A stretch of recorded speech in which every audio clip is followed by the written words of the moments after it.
Luar biasa, semua audien terpana saat Kang Dede Mulyadi pidato di depan Ustadz Adi Hidayat. Kita simak videonya. Yang saya hormati guru kita semua, Dr. Adi Hidayat. Panggilannya jarang disebut dokter, panggilannya hampir di media sosial selalu nyebutnya Ustadz Adi Hidayat, bahkan tanpa bapak saking dekatnya. Kalau saya didoberin aja Bapak Dr. Ustadz Adi Hidayat, ciri khas orang Sunda itu. Terus Adi Hidayat, saya nggak tahu Pak Adi ini kayaknya apakah yang bungsu atau paling besar. Kalau Pak Adi ini adalah paling besar, dia sudah melanggar namanya karena namanya juga Adi. Saya di mana-mana ngomong sama lah. Kalau saya masuk ke tempat, saya tidak pernah tahu judulnya apa. Pokoknya ngomong, namun salah halus sok viral. Jadi omong kenen kan melahirkan dua kubu yang suka dan yang tidak suka. Kedua-duanya saya memberikan pekerjaan pada mereka. Karena hari ini orang pinter itu kurang pekerjaan, orang-orang bodoh banyak pekerjaan. Orang-orang dianggap bodoh pekerjaannya banyak, dianggap bodoh padahal mereka pinter. Apa itu? Nyapu tiap hari, macul tiap hari, mulung sampah tiap hari, manjat pohon kelapa tiap hari, bersihin sawah tiap hari, ke sungai tiap hari, ke laut tiap hari. Orang-orang yang dianggap bodoh itu produktif. Bahkan orang-orang yang dianggap bodoh itulah kita bisa duduk makan di meja makan dengan nasi yang tersedia. Yang ngakelnya siapa? Mak Ici. Dianggap bodoh, tidak pernah dikasih gelar akademik sebagai dokter ahli timbel, tidak pernah. Kemudian kita makan dengan sambal, dengan metodologi samara pawon. Nanti kalau Pak Ustadz Adi Hidayat itu sebuah nilai kalau dalam Quran itu, kami kemudian menjadi aku. Kaminya apa? Ayah uyah, ayah tarasi, ayat tomat, ayat bawang, dihijikan eta teh kan masing-masing kan banyak kami, dihijikan menjadi aku, naon lada geus aku. Nah, hasil karya siapa? Ceiroh. Rumah makan yang berjejer di mana-mana menjadi tempat berkunjung banyak orang, yang itu menjadi ikonik pemerintah Kota Bandung yang melahirkan 10% pajak hotel dan restoran. Itu oleh siapa? Oleh mereka itu yang bekerja dengan apa? Dengan pikiran akademik? Tidak. Mereka bekerja dengan apa? Dengan rasa dan dengan cinta serta keikhlasan. Bekerja dengan rasa, dengan cinta, dengan keikhlasan itu nyaris tidak pernah ribut karya cipta, hak cipta. Tidak pernah. Saya sampai hari ini tidak pernah dengar ada rumah makan digugat oleh siapa? Oleh pemilik hak sambal beledag. Tidak pernah digugat oleh pemilik hak sambal apa? Sambal tarasi, sambal oncom. Tidak pernah. Dia melepaskan diri itu sebagai karya yang dimiliki oleh semua orang. Karena apa? Karena pengetahuan diciptakan bukan untuk memperkaya diri. Nanti Pak Adi Hidayat menjelaskan. Pengetahuan diciptakan dan tercipta untuk kemanusiaan, untuk keadilan, dan untuk kemakmuran. Ketika pengetahuan dikapitalisasi menjadi hak cipta, maka lahirlah kapitalisme. Maka ketika ada kapitalisme, maka lahirlah hegemoni. Ketika ada hegemoni, maka lahirlah perang. Seluruh perang itu tercipta karena hegemoni ekonomi. Yang diperlukan oleh kita adalah menjadikan pengetahuan itu di dalamnya ilah. Karena menjadikan pengetahuan di dalamnya ilah, maka ruh dari pengetahuan yang dalam teologi kita sebagai orang Sunda, sebagai orang Indonesia, seluruh pengetahuan itu berangkat dari kebenaran yang relatif menuju kebenaran yang mutlak. Dalam Sang Hyang Siksa Kandang yang diajarkan oleh leluhur Sunda itu mengatakan bahwa civil society itu akan tercipta dengan 3 komponen variabel. Yang pertama adalah rama, yang kedua adalah resi, yang ketiga adalah ratu. Saya tidak bicara rama, saya tidak akan bicara ratu, saya akan bicara resi. Resi itu disebutnya gurat air. Karena dia gurat air, maka dia memiliki watak air. Ke gelas dia masuk, ke komplang dia masuk, ke ember dia masuk. Maka dia masuk pada seluruh lerung dan menyesuaikan diri bentuk tubuhnya dengan ruang yang dia tinggal. Dia memiliki independensi yang tinggi. Karena memiliki independensi yang tinggi, maka dia objektif dalam setiap ucapannya, objektif dalam setiap tindakannya, dan objektif dalam setiap perbuatannya. Apa yang mempengaruhi pendidikan tinggi hari ini adalah, diantaranya adalah politik. Rektor itu ada strukturnya, ada peran kementerian. Kementerian Dikti seringkali terikat juga oleh politik. Sehingga diperlukan apa? Kita tidak bisa menghindar pada struktur ini. Bahwa ini politik. Tetapi ruang-ruang guru besar yang tidak terikat pada jabatan, yang tidak berharap jabatan, harus menjadi ruang yang terbuka, di mana dia berekspresi pada pengetahuan yang terbuka. Dia tidak mau pengetahuan menjadi pujaan. Kenapa? Di birokrasi saya mengalami kegagapan pikiran. Kenapa? Setiap orang ingin memiliki gelar. Saya setuju dengan gelar itu, dan saya pun S3 hari ini. Tetapi tidak boleh kita gelar menjadi tujuan. Kalau gelar menjadi tujuan, maka setiap orang mengejarnya doktornya, bukan esensi dari doktornya, bukan manfaat dari doktornya. Karena setiap orang mengejar doktornya, maka setiap orang bergerak setiap hari untuk menjadi gelar doktor itu, dengan mengabaikan etika, dengan mengabaikan aspek-aspek sosial, dengan mengabaikan aspek-aspek yang lain yang harusnya menjadi independensi dari nilai doktor itu sendiri. Apa yang terjadi di pemerintahan? Lebih banyak sekolahnya dibanding pekerja. Karena lebih, Entah kenapa setiap Kang Deddy Mulyadi berpidato, kita itu serasa terhipnotis, terpana, dan bahkan menyimak sampai akhir. Itulah kekuatan Siliwangi yang sesungguhnya. karena lebih banyak sekolahnya dibanding pekerjanya, nyaris bekerjanya tidak sepadan dengan nilai sekolahnya. Sedangkan apa? Sedangkan publik hari ini memerlukan langkah-langkah taktis dan teknis untuk menyelesaikan berbagai problem hal yang sekali setiap hari berubah. Kita tiap hari berdebat tentang metodologi pendidikan, tapi anak-anak kita di pinggir jalan saling bacok antar pelajar, tidak pernah ada yang menyelesaikan. Kita setiap hari berdebat tentang metodologi pendidikan dan jangkauan Indonesia emas. Anak-anak kita hari ini buang sampah pun belum terlatih. Toilet-toilet di sekolah pun belum bisa ada yang membenahi. Kaca di ruang kelas kotor pun nyaris tidak peduli. Ini kan problem. Seluruh problem ini harus diselesaikan dengan apa?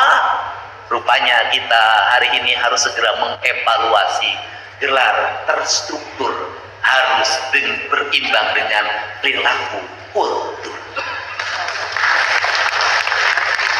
Gelar terstruktur harus seimbang dengan perilaku kultur. Apa yang menjadi konsen Gubernur Jawa Barat? Yang menjadi konsen Gubernur Jawa Barat adalah, saya ingin mengembalikan kembali titah dasar bahwa UPI mendeklir diri sebagai Bumi Siliwangi. Karena ini sudah mendeklir diri sebagai Bumi Siliwangi, maka orientasi saya adalah mengembalikan peradaban itu dari sisi filosofi dasar, tetapi menuju masa depan dari sisi sosiologi, dan menuju masa depan dari sisi teknokrasi. Berpikir saya tentang Siliwangi bukan mengajak pada abad kerajaan, tidak, tapi saya mengajak pada bahwa kita bisa membangun masa depan dengan filosofi dasar yang diletakkan oleh leluhur kita yang menyatakan diri sebagai bumi tempat berpijaknya spirit silih asa, silih asih, silih asu, nulung kanu butuh, nalang kanu susah, nganter kanu sieun, nyaangan kanu poekeun, deudehan welasan asihan. Prinsip-prinsip dasar pendidikan yang meletakkan Pancawaluya sebagai basic dasar pembentukan karakter manusia Sunda. Pertanyaannya adalah, kenapa kita selalu bergulat pada filsafat Prancis, pada Yunani, pada Romawi, padahal mereka belum pernah hidup jadi ketua RT di sini. Kenapa?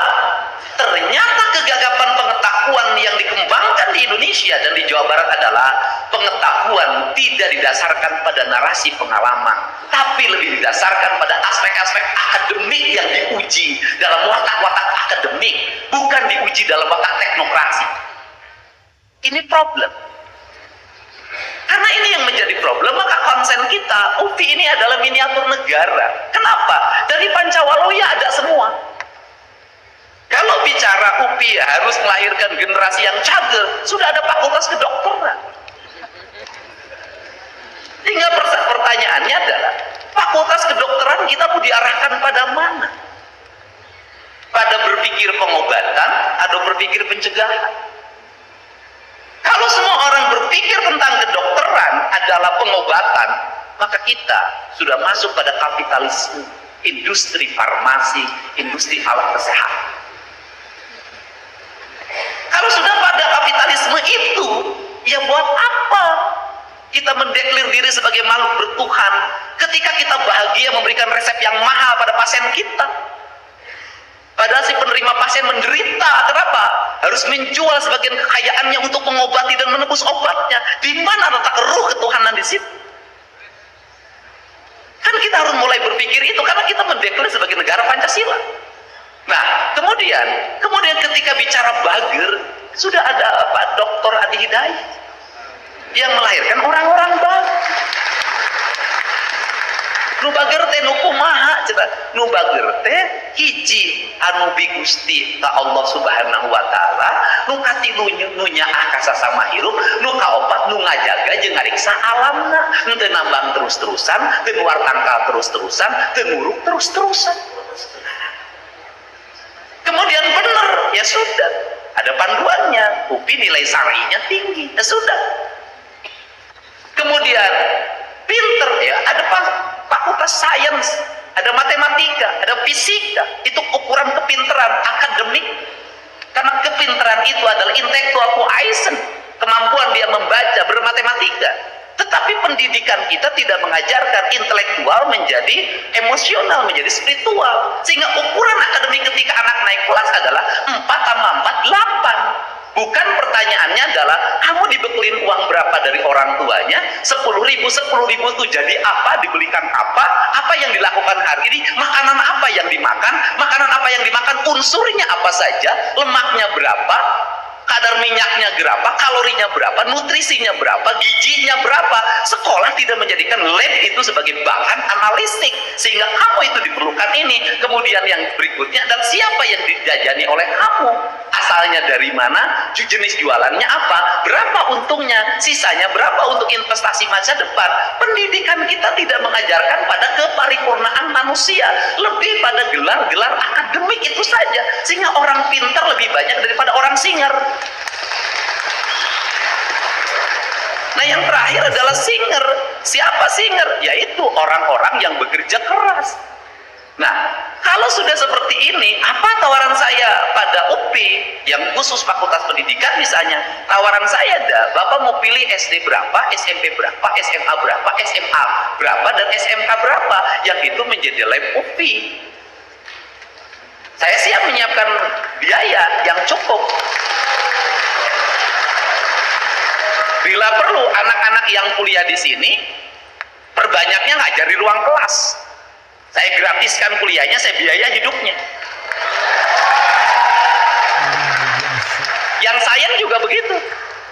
bagi saya bahwa di Indonesia ini masyarakatnya, mohon maaf, walaupun para dokter memang mengutamakan membaca, tapi kultur orang Indonesia itu bukan di membaca. Kultur orang Sunda bukan di membaca, kultur ya, budayanya, tapi di mendengar dan melihat. Orang Indonesia, bengkel itu hidup menjadi ahli otomotif itu karena banyak disuruh. Di mendengar dan melihat, otodidak, dia aplikatif. Ahli elektro, bisa jadi ilmu elektronya dia lemah banget, tapi dia punya kemampuan membuat sound system terbaik, membuat radio terbaik, membangun pemancar terbaik, dia bisa menapak gelombang dengan baik. Kenapa? Orang Indonesia itu kekuatannya bukan di intellectual quotient, tetapi di emosional dan spiritual quotient. Dia bisa baca sinyal. Nah, apa sih sebenarnya yang bisa menjadi keunggulan bangsa kita? Dipadukan. Bagaimana dipadukan? Membangun sintesa pendidikan pesantren itu dimasukkan dalam sistem kurikulum pendidikan di perguruan tinggi. Apa? Di pesantren diajarin tirakat, diajarin Senin Kemis, diajarin bangun malam, diajarin hormat pada guru, diajarin menggunakan rasa sebagai bentuk presik menangkap seluruh gelombang itu. Bukankah aspek fisika itu adalah aspek gelombang? Gelombang itu kan bisa ditangkap oleh dua aspek yaitu alat yang memiliki kepekaan dalam menangkap sinyal, menangkap gelombang. Bukankah dalam diri manusia juga terpancar gelombang yang dia bisa menangkap seluruh sinyal itu?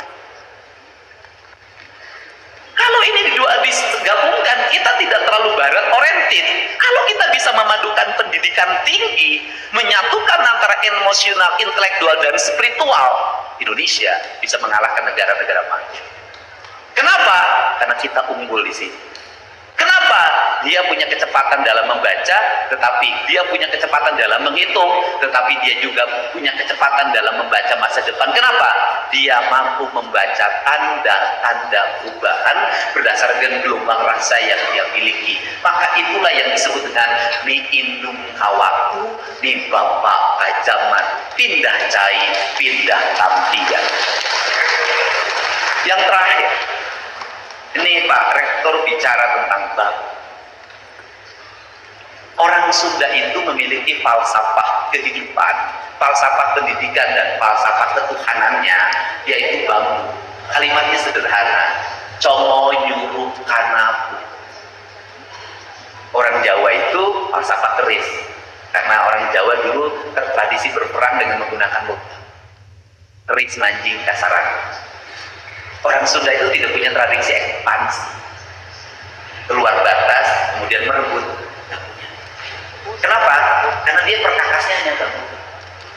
Karena perkasnya bambu, maka dia membangun peradaban bambu, rumah dari bambu, pagar dari bambu. Dan bambu itu cermin pendidikan paripurna. Apa itu pendidikan paripurna? Congo nyuruh karena pupu kaluhur sirungan kahandap akaran. Artinya seorang insan akademik sebagai pencipta pengabdi, kalau saya dulu itu pencipta akademik yang memiliki basic dasar perguruan tinggi adalah pikirannya tembus ke langit tapi kakinya berpijak di bumi. Dia hidup dalam kehidupan masyarakat. Nah, kemudian dalam falsafah Au itu ada congo itu rakyat dengan banyak ranting di mana-mana. Maka dia diberi tugas biasanya nutupin kepala agar tidak jolok. Dan bambu itu dari sudut pandang manapun indah, dibikin wayang-wayangan. Bambu itu adalah sebuah pohon yang berbicara dalam setiap waktu. Sudut pandang apapun, bambu itu adalah kehidupan. Kemudian pupu itu paling bawah, maka kalau mobil mundur itu pupu biasanya ganjil. Puh itu adalah pamimpin. Pamimpin itu apa? Dia kata orang Sunda itu pamimpin itu boga tilu sifat dengan adrecna, bisa diusahakan, bisa diupayakan, bisa diberi. Dia memiliki kelenturan, dia memiliki ketangguhan. Maka saya kalau ketika memimpin, ada kalanya saya tuh memeluk dengan tangisan, ada kalanya saya memberi, tetapi ada kalanya mata saya melotot kayak preman. Karena ini yang dipimpinnya beragam sikap dan karakter. Kan tidak mungkin saya menghadapi para penambang, hapun ku abdi tambangna pada ditutup. Eta punten mobil meni aragu kapasitasnya 40 tonan resah ludes atau aing digiles ya gitu ya. Saya benar-benar apa yang diucapkan KDM itu sangat bermakna. Contohnya, apapun yang kita lakukan atau yang kita kerjakan, apabila dengan rasa dan hati, maka semuanya akan indah. Dan juga untuk para pemimpin harus bisa menempatkan posisi di mana berada, terutama untuk berhadapan. Kayak tadi disebutkan oleh KDM, apabila kita menghadapi penambang, maka kita jangan seperti menghadapi orang tua. Ada kalanya kita harus agak keras, bernada tinggi suaranya. Ya, itulah yang sudah kita saksikan. Semoga apa yang sudah kita saksikan, ambil hikmahnya dan buang buruknya. Baiklah, terima kasih. Wassalamualaikum warahmatullahi wabarakatuh.